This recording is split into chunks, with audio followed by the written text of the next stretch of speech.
Turn 6, I managed to follow the plan this turn, so I cleared 2 gold mines, mana node, and Watchtower, and I discovered a nice production resources, which hopefully will give me a free lab, and the tomb that I knew about. I don't know the defenders yet. I'll see next turn, so I position my leader a bit ahead, so that he can check the site alone, and then if I can clear it I send the army, otherwise I just go to the production resources directly. And I discovered a dwelling, so we'll see what it is. I guess Archons or Dragons. Dragons would be nice, especially if they give me quests. But Dragons I cannot clear them by myself. If it's Archons I might be able to clear them and take control of it, but it might not be worth it. So I leveled up twice, I think, for my leader, yeah, and once for the Sorcerer. I'm trying to focus the experience on my leader now, to get him to level 7 and get lesser charm. Actually charm now, because I research produce bards, and so that I can start mind controlling units to grow my army, because currently it's quite weak, especially after the units are lost. So I tried not to lose too much HP on each of the battle, of course, otherwise, because I don't have healing. Otherwise I would not be able to do foresight. So I tried to put some damage on my Orc Sorcerer, because she has Victory Brush, as all Orcs, and so she heals 10 HP at the end of each battle. So I can get her to lose 10 HP each battle, and she would still be full health at the end of the turn. I put some damage on the Scoundrel and on my hero, because they have fast healing, so they heal 12 HP instead of 6. And I used the Harmonizing Energy on one of the battle, which gives me 30 HP back. So I was lucky that there weren't that many range units in my opponents. The one who did me most damage was the Human Priest, also because I didn't play it very well, but it stayed fine. I took plus 5 HP on my leader before I did the second battle, I think, because as I said, I don't have healing, I don't have many strong units, so better to get at 55 than 50. Let's have a quick look at this one, which is a bit harder, because you've got 4 range units here instead of the usual melee units.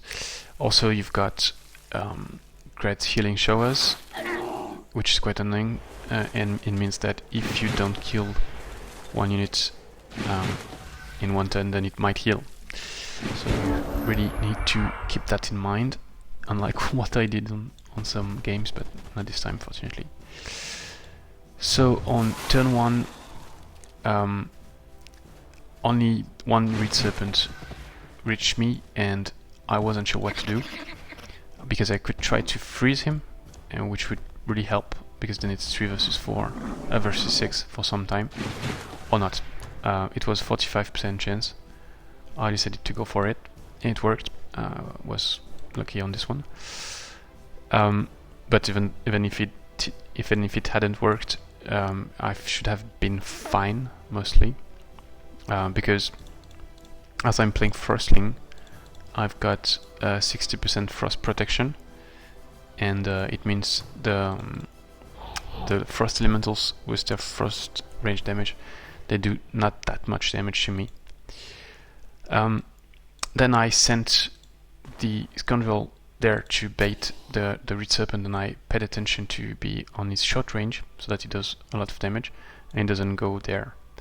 So it's a sacrifice of the Scoundrel, but that way I can deal with only the 2 Frost Elemental without having to worry about flanking attack that would kill one of my units or something like that. And that's where I used the Harmonizing Energy on the Scoundrel to get him back to 41 HP. Otherwise it would have been too risky to send him alone. I was hoping the Frost Elemental would attack, would sit here and attack my Orc Sorcerer and then use the Victory Rush. But it didn't. It tried to freeze me, and that's nice for me because it failed and it didn't do any damage, so that's some damage avoided. Then so the Frost Elementals, they have Frost Protection obviously, but physical weakness, fire weakness. I don't have fire damage except on my ranged weapon from my leader, but not that much. But I do have physical damage of course, and especially from my Mammoth Rider. So I tried to kill both Frost Elemental in one turn. I did one with the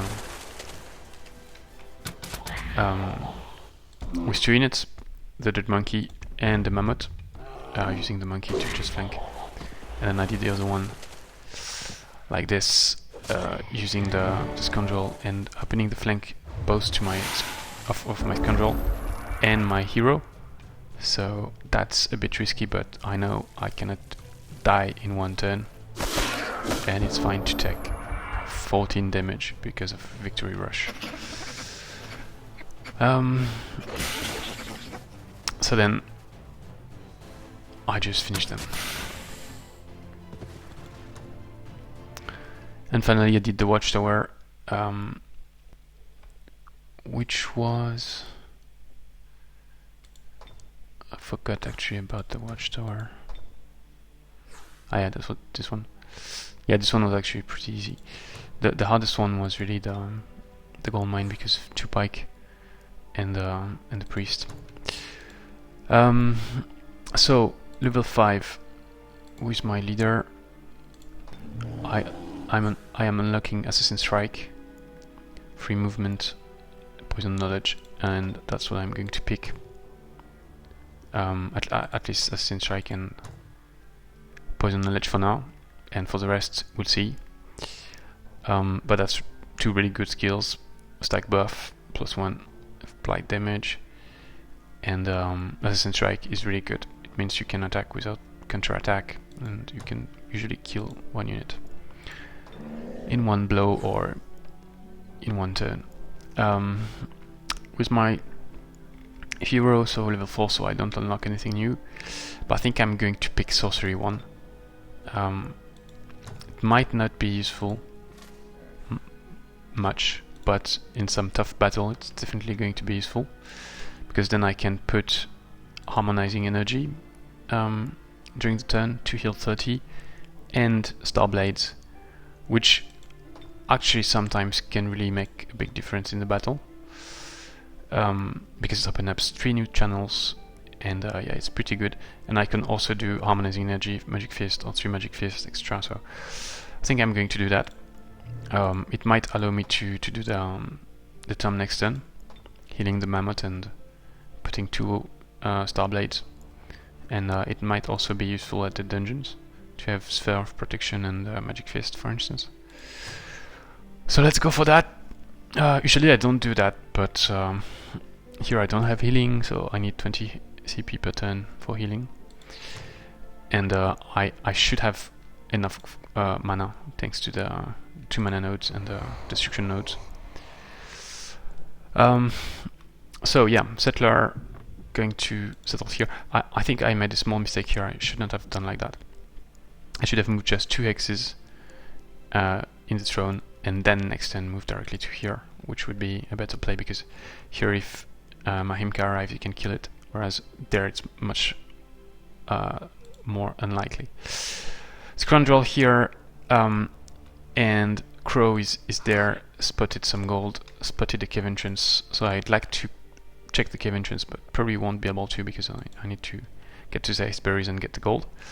But it's good because I have about 10 gold more than, like 20 gold more than I planned last turn, and 12 instead of 9. I was thinking I would be at 9 plus 9, and I've got this gold stash, so I should be able to rush some stuff, at least here, and to have enough research, hopefully. So 2 turns for regular training. Then I hope to get Corrupted Killers and research it. Otherwise I'll go for Produce Assassins, I guess. And yeah, so this turn Scoundrel, and then next turn I should be doing the lab in 3 turns, because in 2 turns I will get the Magma Forge, and then I will be able to do the lab in 2 turns. But I need to be at 40, sorry, in 2 turns if I want to do Corrupted Killers or Assassin in 4 turns, because it's 30 next turn. Oh shit, what? Yeah, sorry, I got it wrong. So next turn I'm still at 26, I finish Corrupted Killers. Then turn 8 I change to 31, and then turn 9 I need to be at 40 plus to do the Corrupted Killers in 4 turns, because that's all produces, because it's 150, so that's 30, and I'm missing then 120, and I do that in 3 turns with 40. So anyway, what I mean is I need the lab in about 3 turns, which means I probably need to rush it, and if I rush it then I'm not happy anymore, and I cannot do it in 2 turns because I need to be happy to do it in 2 turns. So yeah, if I see another solution, then I'll do it like that, because that's a shame to have to rush and lose the happiness and lose the gold. Okay, thanks for watching. See you next time.